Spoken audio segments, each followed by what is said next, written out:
ఇతిహాస కాలంలో ప్రపంచం ఇంకా కొత్తగా ఉన్నప్పుడు చంద్రుడు, చంద్రదేవుడు ఆకాశంలో అతి ప్రకాశవంతుడిగా మెరిసేవాడు. ఆయన అందం అపూర్వం. చంద్రుడి వెండివంటి వెలుగు భూమిని శాంతిగా ప్రకాశింపజేసేది. కాని ఆ వెలుగులో అతని గర్వం పెరిగింది. అతడు చెప్పడం మొదలుపెట్టాడు. సూర్యుడి కూడా నా అందం ముందు తల వంచాల్సిందే. ఇతర దేవతలు హెచ్చరించారు.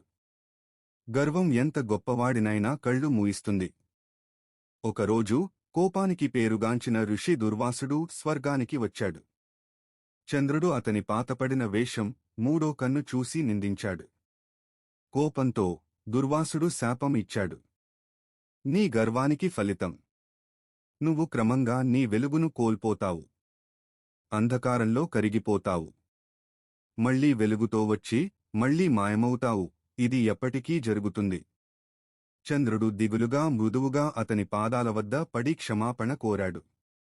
ఆయన నిజమైన పశ్చాత్తాపాన్ని చూసి ఋషి శాపాన్ని కొంత మృదువు చేశాడు. నీవు వెలుగు కోల్పోతావు, కాని మళ్లీ వెలుగుతో మెరుస్తావు. ఇది ప్రపంచానికి ఒక గొప్ప బోధ. పతనమైన వారు కూడా వినయంతో మళ్లీ లేచి నిలవగలరు. Please subscribe my channel.